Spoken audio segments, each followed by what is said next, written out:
Gritos lacerantes en la noche, ruidos imposibles que nos atraviesan el alma, sombras que se desvanecen en la oscuridad cuando intentamos encontrar respuestas, objetos que parecen cobrar vida ante nuestros ojos pasmados, respiraciones en el cuello que invaden nuestro espacio vital en nuestra propia cama, manos que nos rozan e incluso nos golpean, sensaciones de profunda tristeza, de desconsuelo desgarrador o de terror asfixiante, donde la única salida es huir de ese lugar.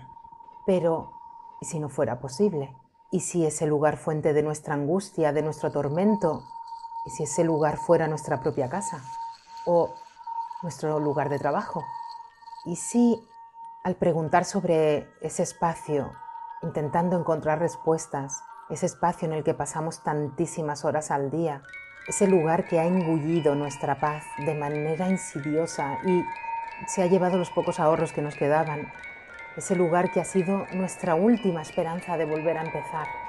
Y si al preguntar por ese lugar descubriésemos que hace años, allí mismo, ocurrió algo trágico, dramático, espantoso, truculento, ¿qué haríamos? ¿Alguien nos creería sin burlarse de nosotros? ¿Alguien nos podría ayudar? No deseo incomodaros más de la cuenta para este tercer programa de Voces. Sin embargo, es inevitable caer en estas reflexiones tras leer Los intrusos, de Javier Pérez Campos, un gran investigador de los fenómenos extraños que muchos ya conocéis y que nos visita en Bitácora para intentar aportar algo de luz sobre sucesos que, independientemente del origen que tengan, son reales, en cuanto que reales son las consecuencias para sus víctimas, y son reales también porque forman parte de nuestra historia. Al fin y al cabo, todo se resume a eso. Todo se resume a vidas. Vidas que desean vivir, que desean continuar, como nos recuerda el propio Javier Campos. En una era de consumo inmediato y cambiante, donde nada tiene valor auténtico y todo es reciclable, parece aún más increíble que muchas de las cosas que nacieron entonces aún perduren. Perdurar. Qué palabra tan bonita. Perdurar hasta infinito. ¿Nos acompañáis?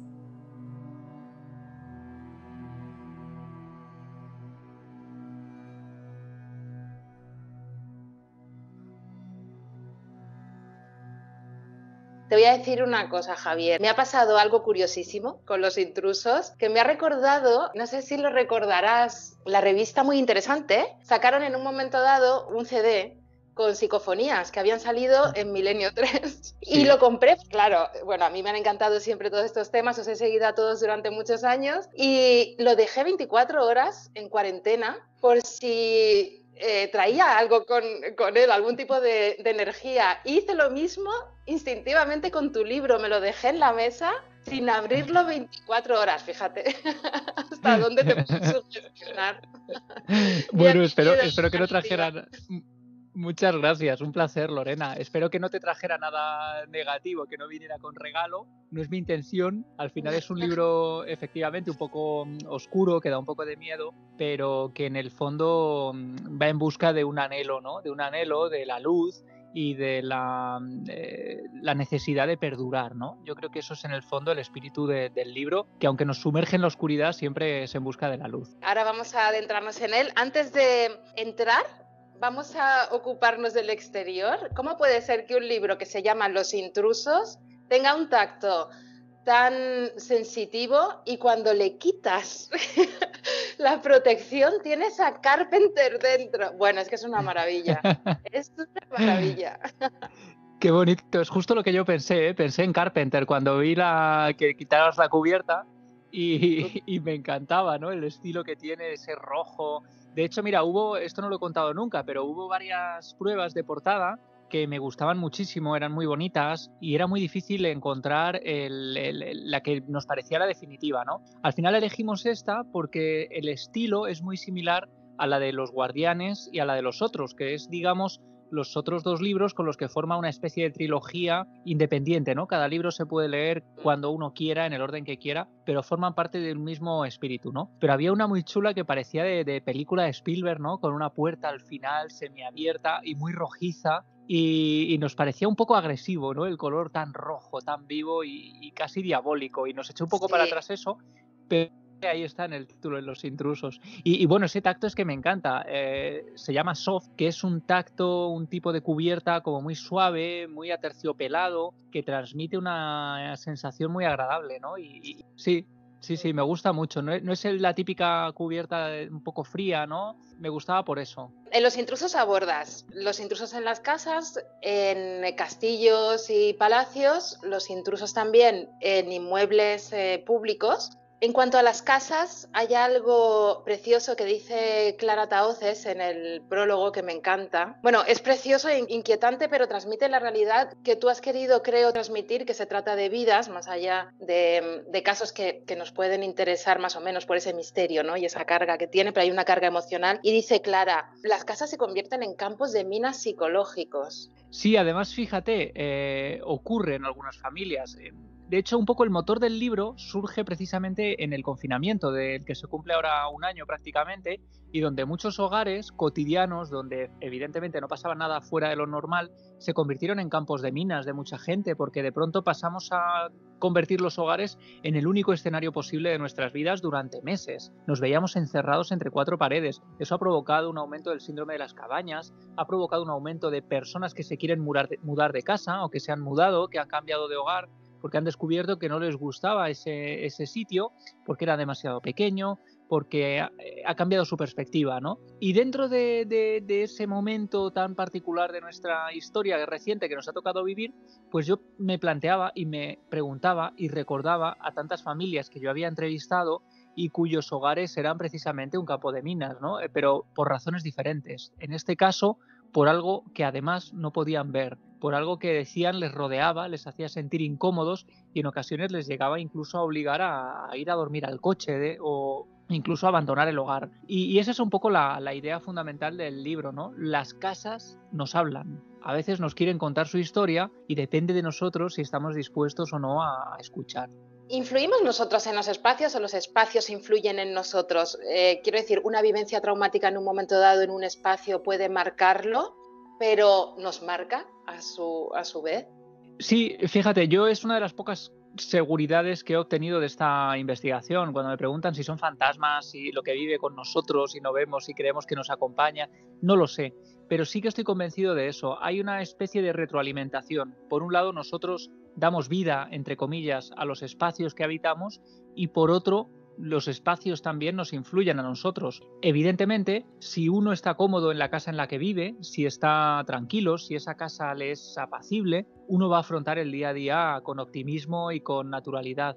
Si uno, sin embargo, se ve atrapado en un hogar que no le gusta, que tiene que vivir ahí porque no tiene recursos económicos o porque está metido en una hipoteca y es incapaz de salir de ahí, atrapados literalmente en el lugar donde deberían sentirse a salvo, yo creo que no hay angustia mayor, ¿no?, que volver a casa donde uno debería sentirse a gusto y sentirse completamente contrariado, ¿no? Y es una gran angustia y eso repercute a su vez en la memoria de los muros, ¿no? Y la energía que uno transmite al lugar. Y yo creo que todo eso al final se convierte un lugar en inhabitable. Lo que sería interesante saber es si la energía de quienes vivieron antes que nosotros en estos lugares también influye, ¿no? Y nos influye a nosotros. Luego tenemos también la localización. En esos centros telúricos a veces, ¿no? Sobre todo, bueno, ya en palacios o en iglesias, en lugares que históricamente se han anclado ciertos espacios de las civilizaciones por algo, porque ahí emana algo, corrientes subterráneas, un cruce de energías, de elementos, ¿no? Es así. Sí, esto es muy bonito además porque hay un psicólogo que yo entrevisto en Valencia junto a un historiador casualmente, los dos hacen un trabajo maravilloso. El psicólogo me relata que en muchos, que durante toda la historia, digamos, la civilización ha sabido la energía y se ha respetado. Es decir, había tres tipos de lugares. Los lugares depresivos, que eran los sitios donde los pastores no querían llevar a sus animales a pastar porque no comían igual, enfermaban, los perros iban allí a morir, cuando la gente pasaba por allí o pasaba demasiadas horas en esos lugares, se producían un mayor número de altercados. Luego había lugares energéticos, es decir, donde había un bullir especial de energía que provocaba que hubiera mucho movimiento, y por ejemplo cuando se empiezan a construir los primeros asentamientos se construyen allí las plazas públicas. En los lugares depresivos, dicen, se construyen los cementerios, y luego estarían los lugares relajantes que transmiten una energía calma, una paz muy especial, donde se construyen, bueno, zonas de balnearios, por ejemplo, donde se construyen primeros adoratorios, donde después en esos mismos lugares se construyen ermitas, iglesias, grandes catedrales, y todo eso en el fondo, cuando uno va estudiando las capas de la historia, se da cuenta de que efectivamente los lugares se van renovando, pero siempre utilizándose de la misma manera. Pero hay un momento, a raíz de la industrialización, cuando se produce ese éxodo masivo a las ciudades, se empieza a construir de manera desmesurada y se deja de tener en cuenta qué tipo de energía aparentemente emana de cada espacio. Y ahí se construye encima de cementerios y se empieza a habitar lugares que antes eran lugares que la gente rehuía de ellos. Y uno se da cuenta, gracias por ejemplo al cronista Rafael Solaz en Valencia, que el edificio maldito de Valencia, un lugar donde a lo largo de los años se han producido más de una decena de muertes traumáticas, suicidios, accidentes mortales, crímenes. Bueno, pues ese edificio está construido en el extrarradio, la zona de Patraix de Valencia, que siempre fue hospital de campaña, cementerio, zona de extrarradio, ¿no? Casualmente. Y me parece muy interesante, ¿no? Y esto ya nos hace plantearnos quiénes son los intrusos. Si son ellos o somos nosotros que en el fondo hemos invadido sus espacios, ¿no? Exactamente, es una reflexión muy acertada, desde luego, y muy romántica también, en cierta medida, aunque real. Hay algo muy bonito que haces tú en las investigaciones, porque la gente piensa que investigar fantasmas a lo mejor es, bueno, estos que están investigando cosillas por ahí, se divierten grabando cositas, ruidos de otros vecinos, en fin. Tú cuando te enfrentas a un nuevo proyecto, por llamarlo así, te empapas de la historia, porque es una manera también de conocer la historia, y lo vemos en tu libro, conocer la historia de España a través de las casas ocupadas, de los palacios, castillos y demás.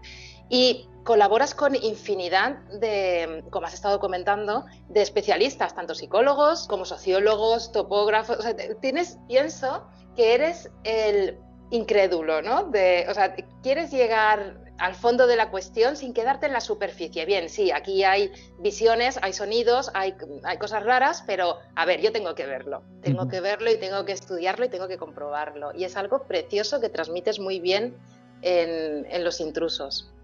Muchas gracias, muchas gracias. Esa es un poco la idea, es verdad. Uno está siempre en un difícil equilibrio entre la necesidad de ver algo, vivir algo, y la necesidad de mantenerse estoico, de acudir a la razón constantemente y de no perder la cordura, ¿no? Y porque es verdad, y yo lo he vivido y conozco gente que se ha dejado llevar muy fácilmente, y yo entiendo que es fácil dejarse llevar por la emoción en estos casos y que es un poco peligroso también, ¿no? Cuando uno de pronto deja de preguntarse y de cuestionar y empieza a aceptarlo todo porque sí. A mí me interesa mucho eso, es decir, cuando un caso de misterio no se limita a una serie de presencias, a una visión en el domicilio, sino que uno puede completar después la investigación acudiendo a la historia, a la arqueología, a la antropología, al arte. En muchos de mis libros, por ejemplo, yo hago una labor de comparación en Los Otros, por ejemplo, de cómo se representaron los primeros fantasmas en el arte, en las pinturas rupestres, y cómo se ven a día de hoy, y cómo hay particularidades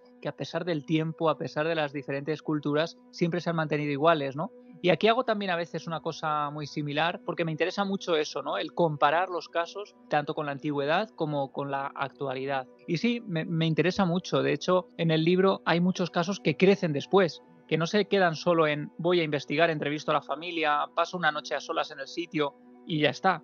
Cuando vuelvo aquí al despacho, empiezo a comprar libros, a entrevistar a la gente, a preguntar, y salen historias maravillosas, que es lo que a mí me interesa, de nuestras raíces, y que en el fondo nos demuestran que no hemos cambiado tanto, ¿no? Que los miedos de antes son los miedos de ahora, que los anhelos de antes son los mismos de ahora, y que solo han cambiado un poco las costumbres. Pero yo en el libro relato algunas costumbres funerarias que tienen que ver, por ejemplo, con mechones de pelo, bueno, que son maravillosas, que son nuestro pasado y que nos hacen pensar que a veces la realidad es como una novela o un cuento gótico, ¿no? pero es la pura realidad, y los fantasmas antiguamente eran personas normales y corrientes con las que se convivía, se aceptaba que estaban ahí sin más, se les respetaba y no se ponía en duda, ¿no? Y ahora estamos en una duda constante, en una negación constante, y lo que más me molesta, en un cachondeo constante, ¿no? Cuando esto pasa a reírte, por ejemplo, de un testigo. Para mí es lo peor que se puede hacer, ¿no? El cachondearse del testigo, el hacer la gracia porque ha visto algo que no puede explicar, cuando ellos en el fondo están dando un paso adelante, ¿no? En un gesto de valentía. Muchos de las personas de tu libro que han sido víctimas de ese tipo de sucesos así lo manifiestan, ¿no?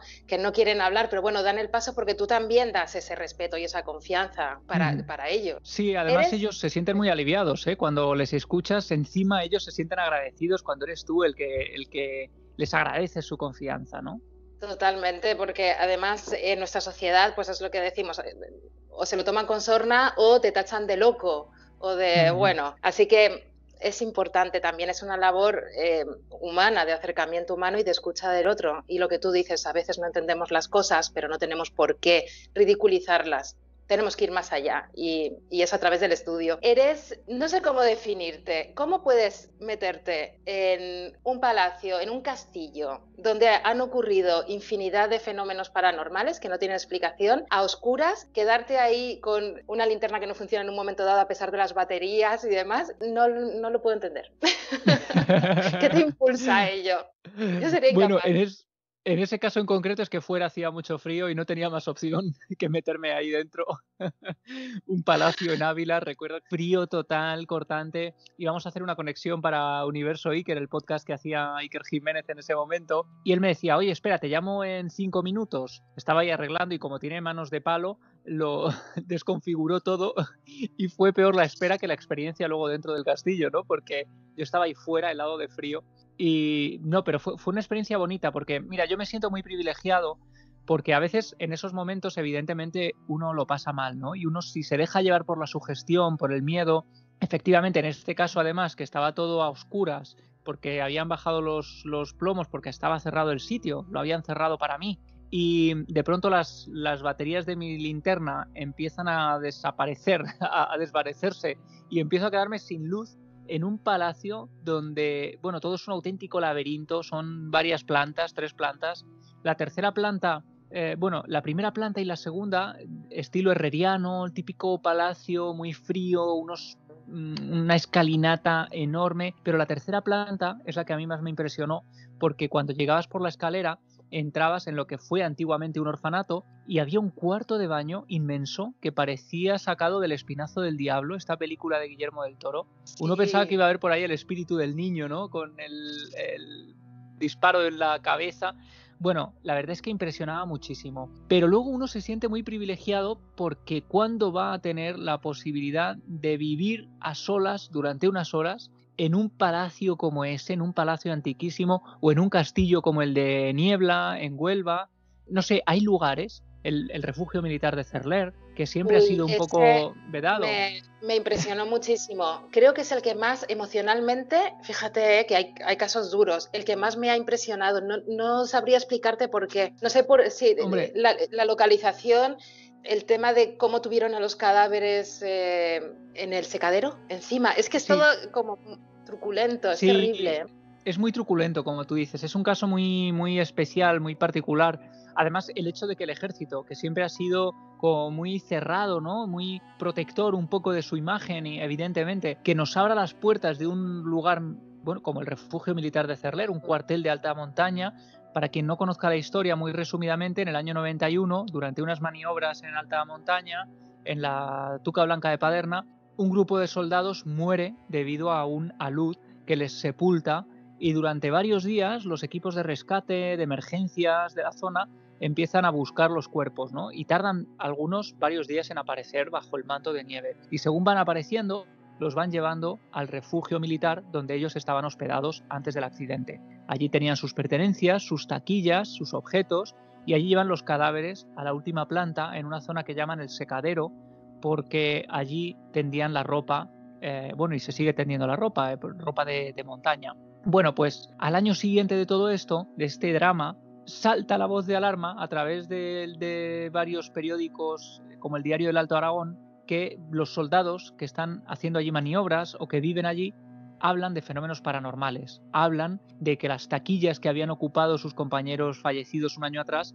suenan solas en mitad de la noche, como si alguien las golpeara, hablan de que de madrugada oyen cómo se abre la puerta principal y empieza a subir un batallón que parece llegar de las maniobras, escuchan las pesadas botas ascendiendo por la escalera, ellos salen alarmados porque saben que no hay nadie de maniobras y lo que encuentran al mirar por la escalera es la oscuridad absoluta del recibidor y sin embargo siguen escuchando esas pesadas botas acercándose a ellos. Y yo llego a entrevistar a algunos de estos soldados, es decir, no se trata de una leyenda urbana que se cuenta en un lugar militar para asustar a los recién llegados. No, yo entrevisto a gente que me habla, por ejemplo, de ver cómo ante ellos, durante la noche, cuando van a coger un refresco de la máquina del recibidor, ven formarse perfectamente una figura nítida como de un soldado y ellos echar a correr despavoridos. Nos hablan de soldados que pedían el traslado, que se querían marchar de allí, que no aguantaban.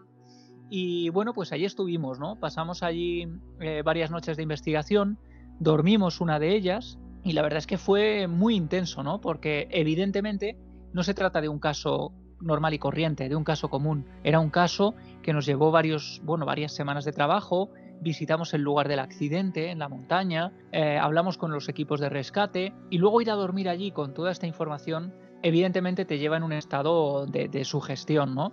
Pero pasaron cosas. Yo la primera noche recuerdo escuchar pasos en la planta de arriba y pensaba que era mi compañera Clara Tahoces, que estaba durmiendo en la habitación de al lado y que había subido a dejar una grabadora. Y a la mañana siguiente en el desayuno le digo, oye Clara, ¿qué tal anoche? Que te escuché dejar grabadoras. Y dice, no, yo pensé que eras tú el que había subido porque yo pasé toda la noche en la habitación y no había nadie más con nosotros en el refugio, ¿no? Porque habíamos ido en una época a propósito para no molestar y que no nos molestaran. Y bueno, pues en el tipo de cosas que, bueno, pueden resultar anecdóticas, pero en el fondo tienen relación con lo que cuentan tantos testigos. Javier, nos hemos quedado sin tiempo y yo tengo millones de preguntas que hacerte y que necesito que me respondas en otro momento, porque hoy tienes un día intenso y tengo que liberarte. Es apasionante, bueno, pero tienes una capacidad... Sí, dime. Mil gracias. No, será un placer. Digo que será un placer cuando tú quieras, que gracias Lorena, a charlar. A ti. Tienes una capacidad comunicativa que es maravillosa. Se me estaban poniendo los pelos de punta cuando me estabas hablando del cuartel porque sientes pasión desde siempre. Eso lo has llevado dentro y con eso has desarrollado también un sexto sentido para llegar hasta el mechón de pelo de la niña, de la fotografía que aparece en el libro. Bueno, no vamos a desvelar nada más, pero sí que emplazamos esta conversación para un momento en el que tú estés más tranquilo, dispongamos de más tiempo para ahondar un poquito más tanto en Los Intrusos como en toda tu trayectoria y todo esto tan maravilloso que investigas y que es importante para el ser humano. Qué bonito, pues me encantará de verdad, ¿eh? Mira, tenemos que hablar de Stephen King y la noche que pasó en un hotel que le inspiró para El Resplandor. Tenemos que hablar de ese mechón de pelo. Exacto, de la